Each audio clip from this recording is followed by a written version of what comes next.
Man, this is yet another Ferrari Monza special. Fred Vasseur has worked his magic. Yes, Ferrari has changed as a unit. They want to be more consistent. They want to be more equal around all the circuits. But what have they done today, Kunal? They have now won a race at the most high downforce circuit in Formula One at Monza, at Monaco, and now the most low downforce circuit in Formula One at Monza. This is the Ferrari I know and love. This is what Ferrari is made of. 100%. It's either 100% downforce or 0% downforce, right? And all the other tracks that come in the middle, middle ranges of downforce requirements. No, we'll just be there, it seems like. But of course, we're having fun. We're celebrating Ferrari winning at home in Monza with their blue eyed boy, Charles Leclerc. My goodness, that was some win. That Italian anthem playing on that beautiful, most celebrated podium of modern time in Formula One was incredible. About 100,000 people underneath Yeah. with all those big, Ferrari flags. And I actually have a question, which, ever since I started watching Formula One, which was now a long time ago, I used to wonder, hey, if I have paid so much money to go and watch that race, I'm standing there, and what if they just put a flag over my head? Do I get to see That's it? so true. That's so true. I can't even imagine what it must be like for those people. But we had the opportunity to see what it was like back in Chennai, where we were there for the first ever night street race in India for the Indian Racing League in Indian F4 Championship.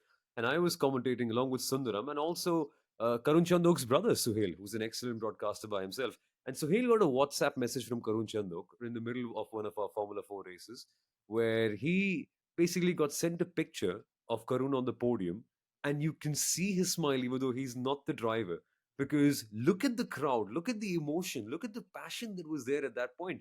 This is all Ferrari, and I love this, right? We're now building up to such a great surge of emotion, Sundaram, only to now see Ferrari finish 8th and ninth in Baku.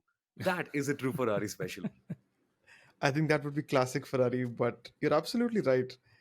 Seeing thousands of spectators there, literally, and especially on that main straight, is it's incredible to see. And at one point, it almost felt like there were more people at Monza on that main straight than we had people celebrating the T20 World Cup win in Mumbai. It was that Yeah. crowded. It was that crowded.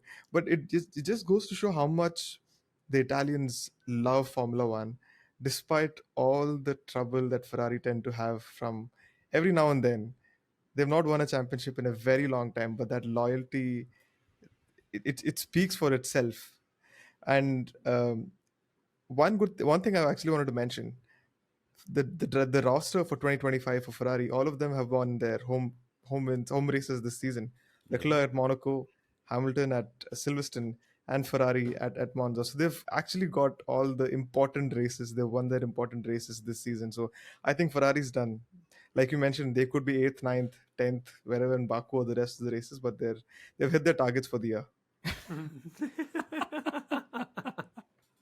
you know so because of all the wonderful work you guys did in Chennai for the Indian Racing League, this podcast is actually coming to you guys on the Monday.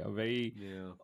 A very supportive old listener, if I may call her that, reminded me that today is Monday. Okay. And I said, yeah, okay, we're already a day late for the podcast, but you guys are doing fantastic work. The voices of motorsport, the voices of the first ever night race of the Indian Racing League. That's now being very, very popular in India with very well known celebrity team owners, as we've seen in most other sports as well.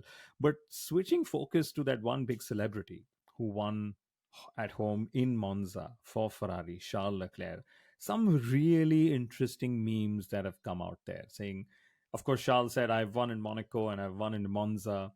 And that's it, like Sundaram said, I've hit my targets for the year. Clearly, races that begin with the words Mon is where his focus to win is. Maybe that was a target that Ferrari, sort of put out there for him, saying So Montreal's next. Montreal's. Montreal's next. That's just, I hope they don't have to wait that long. But Ferrari actually, Charles Leclerc was joking, saying we won in Monaco and then we went on to have the 4 worst races of my career ever in Ferrari. And now he's hoping that doesn't happen with Baku and Singapore coming up.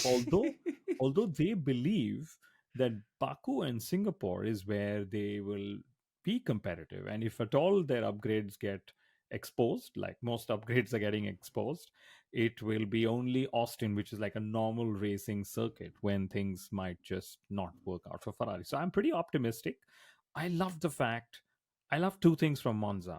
First is Charles Leclerc and that incredible stint he put on those hard tires. That was absolutely Yeah. beautiful. I mean, typically we've seen Ferrari be fast on the Saturday and then just going backwards on the Sunday, right? But this Ferrari, for the second race in a row, Charles Leclerc has used the alternate strategy to gain positions and finish on the podium.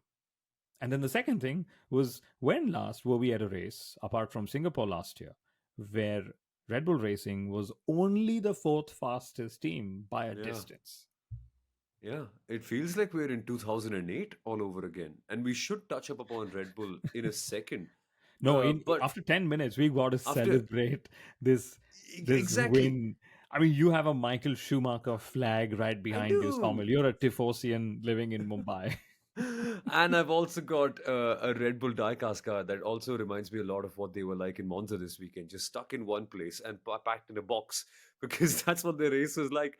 But we'll come to Red Bull in a second. But the reason, actually not the reason, the way we should celebrate Leclerc's win is by telling you how special it was and why they could also be so good in Baku and Singapore particularly. This race was one where Ferrari won not on raw pace but on tyre management. That's something that their technical director said at the start of the season as well. We want to make this car more balanced and better at tyre management and also better at straight line speed. The two things that they absolutely nailed this weekend. But the whole surrounding element around it is, how did Leclerc not end up having as much deg compared to McLaren, who comparatively were much faster, locked out one and two, set in one of the fastest lap times, even got the fastest lap at the end, if I'm not mistaken. So, how did Ferrari and Leclerc in particular ace this compared to all the McLarens, Kunal? It's a very interesting question, because typically when we go to circuits, not the outlier ones like, say, Monaco or Monza, everything else in the middle of that, the usual narrative in Formula One is, the more wing you take, the better your tire degradation is, or the lower your tire degradation is, because the wings are avoiding, or they're stopping your tires from sliding, right? Especially in the high speed sequences. But in Monza, it was actually the reverse, because Ferrari chose, and they were very proud to have chosen, a very low wing, low downforce configuration setup, whereas McLaren chose a slightly more downforce setup. So the Ferrari was gaining a tenth. So basically, Leclerc was gaining a tenth on the straights on the McLarens each lap. And the McLarens were then gaining a little more time, or gaining some time back through the corners because of the wings they had. But in Monza, if you're carrying more speed through the corners, you're actually stressing the tires out more. So in effect, Ferrari just benefited by not having that much more wings. So they took the corners slower. And Alex Brundle did a wonderful explanation of Leclerc's driving style at Monza, and how this was on Sky Sports, right? By the way, thank you for the shout out, Sky Sports, for our Helmut Marco episode last week. Appreciate the fact that you linked to our original episode as well. Not all media houses are genuinely kind about this, Yeah. right? So thank you. But that Alex Brundle sequence is wonderful to follow, because the one thing you absolutely need to do in Monza is brake in the straight line and then accelerate in the straight line. And that's what Charles Leclerc was doing each time. And for those who love the numbers, we've actually pasted some of these graphs in our WhatsApp chat. You can find it in the description of this episode if you want to join the WhatsApp channel. But Leclerc, from before lap 33 onward, so more than half of the race, Soumil and Sundaram, his target lap time was 1:23.500. So 1 minute 23 seconds, and 23 and a half seconds. And he's done every single lap within half a second of that target lap. And that consistency was one of the most beautiful things to follow throughout the race in Monza. It wasn't the most exciting race, not the most number of overtakes, but you have to dig deeper through these layers of data to actually find your narratives. And we presented this live in the post race broadcast on Viaplay this weekend. That's a very interesting point that you mentioned. But also kind of just looking at some data.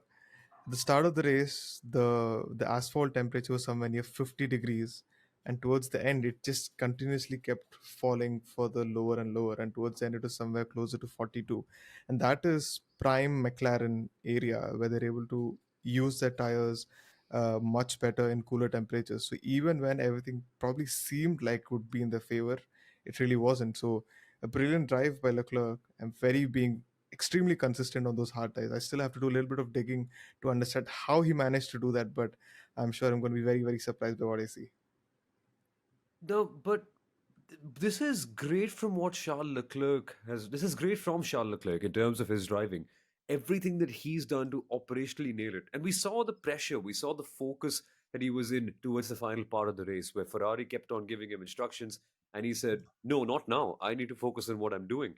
But on the opposite side, a race won by someone is also a race lost by someone else.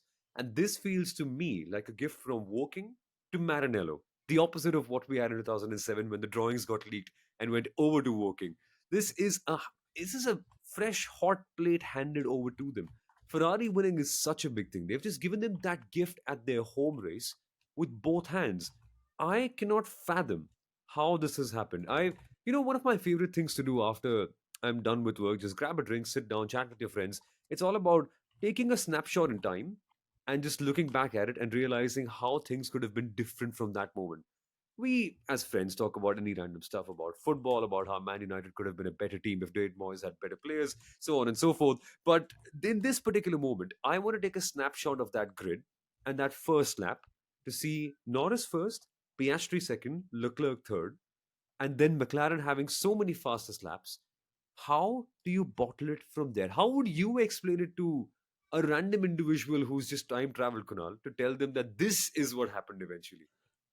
So, one of the easiest explanations is that the pre race tire models indicated that it's going to be a two-stop strategy, come what may. So, McLaren was driving to target lap times. They were actually zero point 0.3 seconds quicker. So, 3/10 of a second quicker, Piastri versus, Charles Leclerc every single lap. But that also meant that Piastri was using his tires up that much more. For again those interested in the numbers, and I have some numbers from Formula One themselves. I think Piastri's race tire degradation was 0.027 seconds per lap. And this is how minor the margins get. So remember the number 0.027. But what was Leclerc's degradation variable out there? His degradation variable was 0.025. So it was 0.02 seconds per lap lower degradation than McLaren. These are numbers from Formula One, right? Which means they've also gotten it from Pirelli. But the beauty is, Sundaram, that they are able to, they of course track and they are able to share such minute details that went into victory, that went into giving them the win itself, on Sunday. And to me, the win was also, sort of like Soumil said, a gift from Woking to Maranello. I also believe Oscar Piastri's move on Lando Norris helped Leclerc then overtake Norris, which then, of course, gave him the opportunity to go for that win. That win was beautiful. That was incredible. But before we switch to McLaren and the gifting of the win and all of that, I have to ask you guys, and this is, down to the old narratives that Ferrari is Formula One is Ferrari, Ferrari is the most important team in Formula One. And there always seems a little bit more magic in the air, magic in the chatter when Ferrari wins a race, let alone wins a race in Monza, right? I loved the national anthem, literally goosebumps. We've all grown up to that national anthem in the Michael Schumacher days as well. But I have to ask you guys, which are your most favorite Ferrari cars in Formula One? Doesn't have to be the ones winning. Some of them just the fact that they're Ferrari Formula One cars make them beautiful. Somil, since you love history so much, why don't I just put you on the spot? Which is your favorite Formula One Ferrari car? And you can choose many since they've had clearly almost 70 plus. F 2008, that was beautiful with the poking aero winglets, with the way the front nose just dips and curves in, with the way Kimi Raikkonen drove it at Spa, with the way it all ended, and the the lovely Marlboro branding as well. The way they just hit it with the barcodes, I love it, and that season is just pure vibes. And also, Massa at Turkey, it's just good memories all around. So that has to be the one for me. Massa at Turkey. Can I say the 2014 car that gave Fernando Alonso Oh, absolutely come no wins? on. No, of course not. But for a person who actually loves numbers, I would actually go in that direction. Maybe the 2002 or the 2004 car, because they were on the podium literally at every single race. Hmm. We were talking about this earlier today, Somil. Literally at breakfast, yeah, we were We were talking about the discussing same this today thing. morning about Michael Schumacher's records that can never be broken. The one obviously being his one in 2002, where he finished on the podium in every race. Yeah, I think I'd probably go between one of those two, 2002, Hey, 2004. tell the world when he won the world championship in that year. You need to. In 2002, he won it, I think, on the 21st of July, and the That's only one insane. I think that I think that was before even the summer break, and there's only one other person who's won it before that, just a couple of days earlier. I think there was one Manuel Fangio in the 1950s. So no one's going to be breaking that record as well. Wow. But but I was going to pick 2004 for obviously that very statistical reason. And let's remember, guys, these are all Ferraris. They're all scarlet red Ferraris. Of course, unless you were racing in North America, following it there, where you actually had blue and white Ferraris as well. But I've got a few favorites. I think the 1996 Ferrari, just the way Mm. the those cars were fragile, and the fragility of those cars really appeals to me. 2004, I also loved the F60, the 60 years of Ferrari, also had the barcode. Just that car didn't win for Ferrari, like just lots of cars haven't won. I was hoping that the SF24 also turns black this weekend, but maybe they're waiting for Lewis Hamilton to join before they turn that car black, I guess. I just remembered which other Ferrari car I love. The 2007 McLaren. Ah, nicely done, my friend.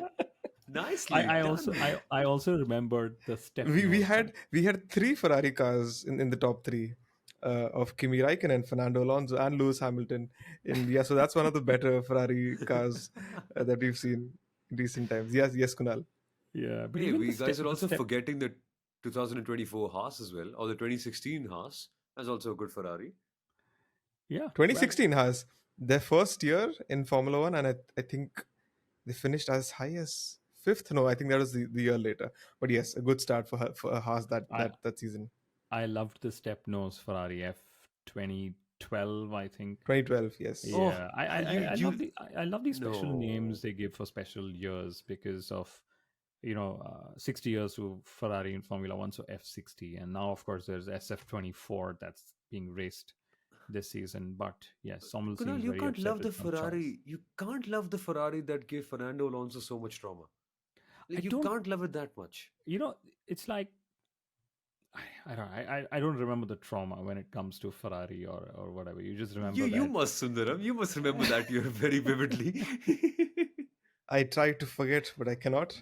But it also kind of showed that Fernando is a legend of the sport. That car in itself, a car that could understeer and oversteer at the very same time. It did put him up there. So I can't hate it as much. I Well, know let I me know let I know he should have won the title, but it's okay. I'll share a Fernando stat from the 2024 Italian Grand Prix, a very painful one. He finished 1/10 away in 11th place from Kevin Magnussen, who had uh, who had a 10-second time penalty, which we will of course talk about. But crucially, he was 2 seconds away from ninth place because Alexander Albon was just about there itself. So Aston Martin was outraced by Haas and Williams at Monza. But those are not the teams you're going to focus on. Sommel's got a hard deadline. He's been pinging saying, okay, 15 minutes left from now. We got to switch to McLaren. Quick Yeah. question. starting 1 2, finishing 2 and 3, making massive inroads in the Constructors' Championship, which they pretty much know is going to be theirs, unless Ferrari really continues this path of resurrection, in which case we're going to have three teams battling for the Constructors' Championship. Oh, yes. Yeah, that's what we all love, right? We don't care who wins as long as there's a battle. But quick question. Do you, Somil, think that they should have inverted the drivers or they should have used team orders at any point of time to even give them give themselves a chance in the drivers' championship? No. Uh, uh, Even though Nico Rosberg is going to kill me and Zach Brown for this, I believe McLaren are doing the right thing by standing by their ethical code. And some people say they need to take off their mask of ethics and try to be more logical. And that's the debate we always tend to have in life, right? Any husband versus wife argument, you might know, Kunal, it's always around logics versus emotions. And this is what McLaren are going through right now. The logic says back one driver, get them to maximize everything, the other one will tail along, get a 1 2, maximize your points. But that's the kind of situation McLaren are in, giving their drivers the opportunity to go and explore what their races are like. But the only reason why they can and are able to do it is because both of their drivers are not complete drivers yet. And that is McLaren's problem. They have got two almost equals. Oscar maybe, let's say, and a 0.85 for Lando's is 0.9. But two nearly equal drivers, but nobody's that one whole number one, like a Max Verstappen is. So they can't back that one driver. And this is something that's costing McLaren at this stage more than ever now.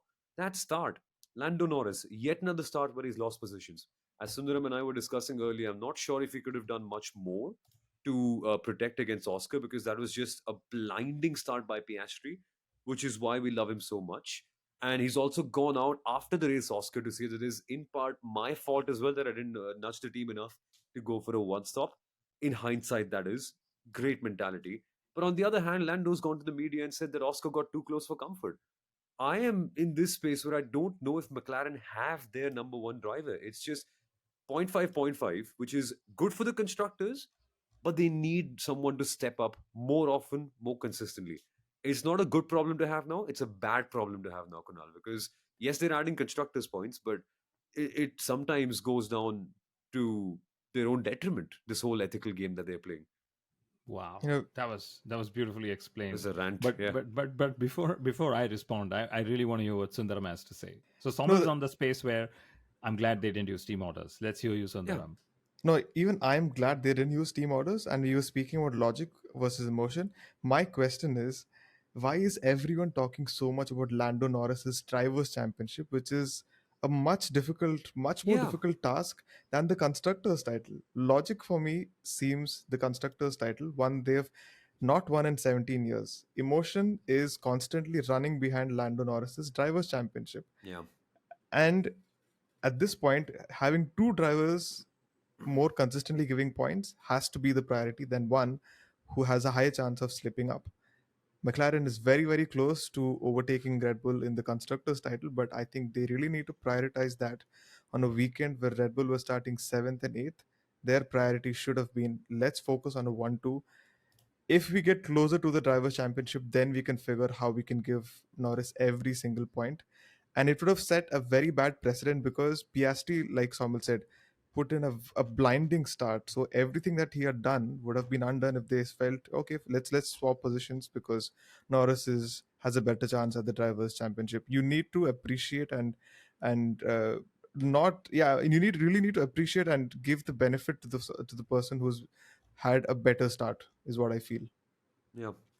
I I completely agree with both of y'all. I absolutely hate seeing team orders in Formula One, despite having grown up and loved the whole Michael Schumacher era, where team orders were the name of the game, and whatever the sport has been through. And to me, if Lando wants or Lando has to win, or for that matter, any driver has to win the drivers' championship, the first person they have to beat is their teammate, Yeah. right? In Monza, Lando Norris finally got a good start. He thought he was going to lead. He was leading till he made a mistake at the exit of turn two. There is an onboard video from Lando Norris's car. Formula One has just tweeted out. Check out that video. I see it on Twitter. Like I said, tweeted out, yeah, so clearly. But when you see that onboard from 13th second to 20th second, he actually has he goes very eager on the power delivery on that throttle, okay, and he's got a twitch. Oscar Piastri saw that twitch and said, "Guess what? I'm going to get a clean exit and then Yeah. attack you into Della Roccia," and he did that.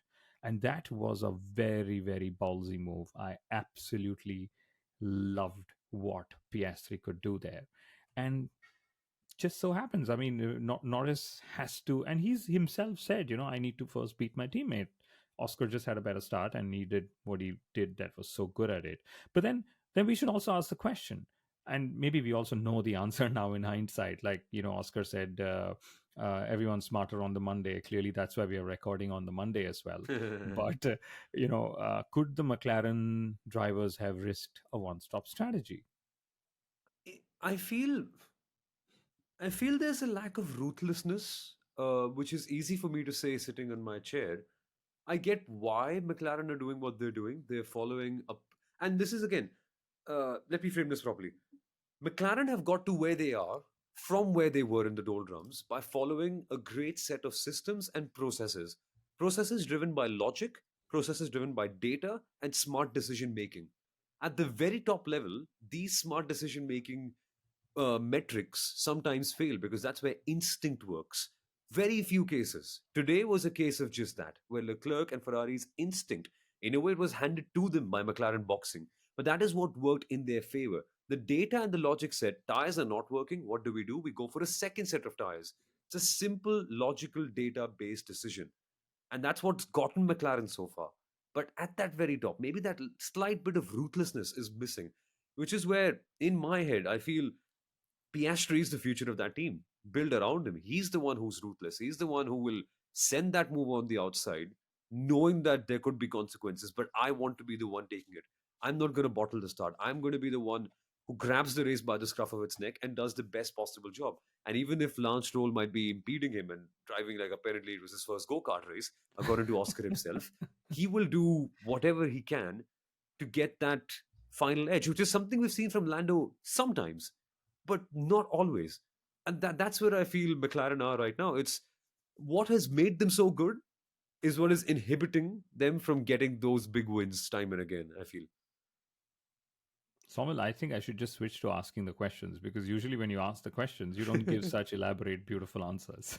But Again, Sundaram, everyone's smarter on a Monday. yeah, clearly you guys have had a blast in the Indian Racing League. I can feel the adrenaline still pumping through. But Sundaram, do you have the same take that McLaren? I mean, it's this is one of those drivers' press conferences where one driver just gives a beautiful answer and the other one says nothing to add and just leaves it at that. But I, please I, add I, to it if you. I can't top that. No comments. I'm sticking with what Soumil said. I, I think McLaren were done in by the fact that they were leading the race. They didn't want to be the ones taking the risk. Yeah. And like Oscar said, Charles would have anyway finished third, had whether he had pitted or not, and that sort of that just did them in. But like you're saying here, Samuel, the instinct, the ability to take that risk, the guts that you need to back such a decision is what went lacking. Is what probably will come with experience. And I think that's just what McLaren are going for. So even if they don't get the drivers' championship, they're still learning, they're still absorbing, they're going to Yeah. be understanding next time they're in a situation like this. I don't think they will make the same mistake again, right? And it's beautiful to see a team learn like this, like the way we saw Max Verstappen learning his racecraft. Yeah. Crashing every race when he used to and making a fool out of himself, and then suddenly turning up to be this monster that just won everything. We saw that transition, and I'm guessing we're going to see that transition. I'm very sure we're going to see that transition with McLaren because they've engineered a beautiful car and now they're just struggling to match the ambitions and the aspirations that sort of come with it. I agree. And to add to that, look at the kind of people who run the top of that team. Zach Brown is a motorsport marketing head, a genius in that regard. Look at what he's done to revolutionize the commercial side of that thing. Andrea Stella is an engineering maestro, rising in from being Fernando's race engineer to now being McLaren's team principal. He's seen the technical side of the team so well. But there are some team principals who hold the power dynamic much better, like a Maurizio Rivabene. Not really engineering smart, but he has command. He holds respect and dignity in that aspect. Where if he asks the driver to do something, they will do it out of fear. Maybe didn't end up very well, but a Toto Wolff, firm, clear. If Lewis is the man, Lewis is the man, and that's what we are going for. That killer instinct. Maybe I don't know if this management is the right management. Maybe it was aimed at getting McLaren to the top of the engineering pile, which they are right now, undoubtedly. But that ruthless decision maker in that team, I wonder where that person is. And we can see that with Mercedes, we can see that with Red Bull. I'm still struggling to see that uh, with McLaren a little bit, and also Ferrari now, even though Fred's here. But again, this is maybe the next step in their evolutions in the room. I'm still a little puzzled by Zach Brown's comments from after the race, where he said that, Papaya rules. We let both our drivers go for it. We let them fight. We let them fight clean, and we don't have a number one in the team.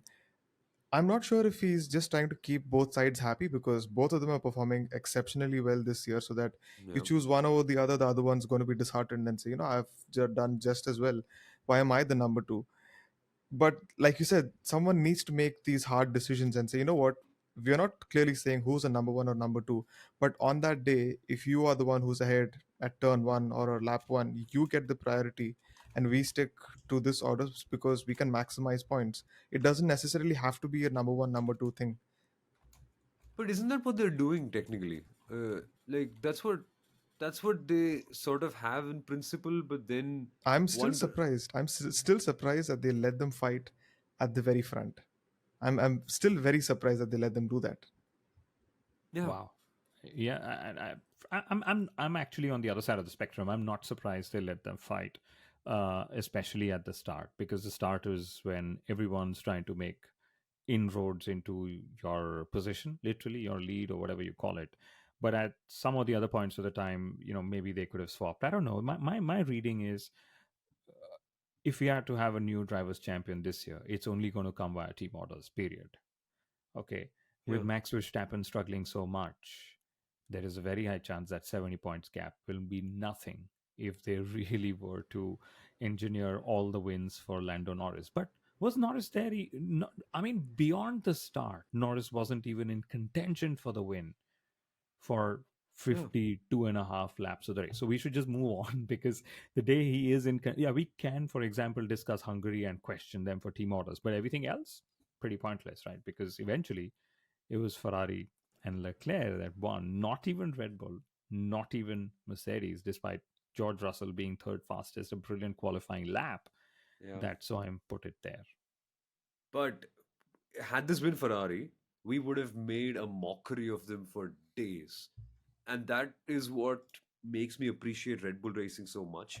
And in these aspects, and again, I love that Formula One is now a mixture of all three different teams and their strengths and their weaknesses. So there's no real one perfect team, and everyone's got their own good or bad aspects. But in this aspect, Red Bull has been so good. But the operations today went wrong. It's a weird. I say today, but it was yesterday. But you, But you have something to add on that, yeah, Kunal. yeah, yeah. I have to ask, Uh-huh.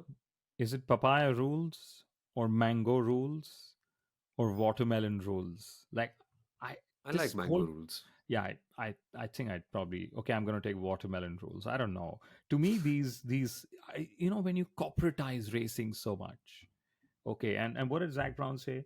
We're going to review Oscar Piastri's lap one pass on Lando Norris. I mean, Rubbish. Come Rubbish. on. he That actually Rubbish. said that that. is that is probably the best pass I've seen this season. Seriously. And he's saying we will see if it complies with papaya rules. My What do you goodness. mean if it complies? A driver sees an opportunity, he breaks late, he passes someone on the outside, and he wins. That's all. That's all there is to it. That is what racing is. So if you And don't want he to go gave racing, ample room there as well. Much like yes, Lando said, had I braked a meter later, we would have both crashed. But there's a reason why Lando didn't want to brake a meter later as well. He was on the inside. He had to brake more, longer, harder. He had to slow down even more so, and he had a second mid corner twitch in just 5 corners. I know I'm breaking my own time limit here, and I've got to sleep a few minutes later, according to that, as a result. But I'm confused. Lando said, and I quote, "I think he got too close for comfort." That word "comfort" is what's ringing in my head now. Is there a sense of comfort at the starting lap that my teammate will not attack me? Why is there comfort in Formula One? I I think he's Lando's just waiting for McLaren to make a decision. He doesn't want to publicly put Oscar under the bus and say, "Yeah, I was hoping he'd not overtake me. I was hoping he backs me up." And that's actually very nice of him. We are not trying to take Lando's pants down, guys. Everyone listening in, we know the United Kingdom is a big market. Lots of people listening in, especially from London. But we're not trying to, put a driver down. He's great character. He's deserves everything that comes his way. But he also shouldn't be given things on a platter, much like several other drivers have been done so in the past. Vettel took it, Schumacher took it, Hamilton took it. If Lando wants to be a part of those three guys, you need to take it, man. It's this is what I what I can sense from here. I don't know. We'll see.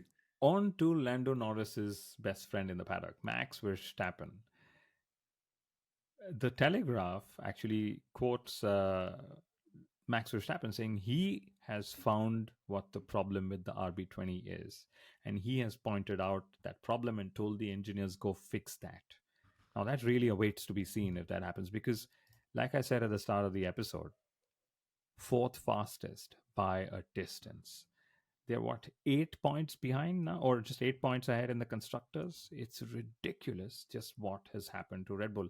My favorite Red Bull quote from the weekend was when Checo Perez said that I've been facing these problems for the last 8 to 10 races. And for once now, Max is facing those problems as well. And Max was just 0.040, so 400ths of a second quicker than Checo Perez in qualifying. Now, when last did that happen, that Perez was so close to Max Verstappen? All our friends in Mexico, we feel for you. That changes my perspective on Sergio's season so far. Yeah, and they have Baku coming up and then Singapore. So I pretty much don't see what's happening. I think it's going to be a three-way battle for constructors, like we said, and maybe a three-way battle for P2 in the Drivers' Championship as well. Could be Norris, Leclerc, Piastri. It's all going to fall somewhere there, depending how the execution is going to be. But in the interest of Soumil's sleep, let's move on. What's next? Soumil. Just one thing to mention on Red Bull, and many people might be wondering if, in case you haven't checked the newspapers and you've come to us for your Formula One information. Firstly, I love you. Thank you. It's our duty to tell you what happened to Max. Apparently, there was an engine issue, and he says that we might have to change up the whole car before we come to Baku. The extent of the problem, I don't know, but that's what was apparently also plaguing him. So there's the objective reasoning for why they weren't very good. But the more behind the scenes stuff about the car gripping away, we spoke to Dr. Helmut Marko on that, and he gave us a bit of insight on these things as well about how the car is just not feeling the same balance since the last few months. And that's an episode you can listen to in full on the Inside Line F1 podcast. So check out all of our episodes previously. And we should now do a quick roundup of all the other news stories because we had so much going on apart from this as well, Kunal. It's Yes, so much. Franco Colapinto. What a debut! Half a second away from Alexander Albon. I think Williams chose the undercut. He undercut 5 drivers on pace, on merit in that Williams, even though he didn't finish in the points. I think it was impressive. But like we said in the preview, Monza is the one place you can impress because it's one of those Yeah. easier circuits to be at. And then Kevin Magnussen. Somebody has actually gotten a race ban again, and it has to be a Haas driver or a former or a future Haas driver, like it happened in the case of Roman Grosjean as well. So I believe it's going to be Oliver Behrman, who then again Sundaram will throw up this stat. Which last non-Red Bull driver drove for 2 different teams in the same season? I don't know. If you guys know, tweet it to us because Behrman drove for Ferrari in Jeddah and then Haas could be Who Haas was in it? yeah. Who was it? I Dude, I'm not even going to try. Sundaram's going to dig through his database. He's going to make a beautiful looking graphic. He's going to put it up. After I And then get 7 hours of sleep, yes, please. Yeah, we both barely had anything after the street race yesterday.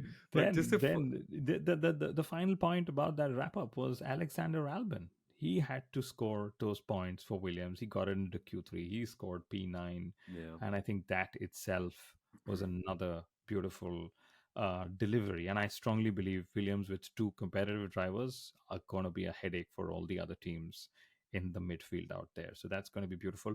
Nico Hulkenberg, fairly clumsy onto Yuki Tsunoda, right?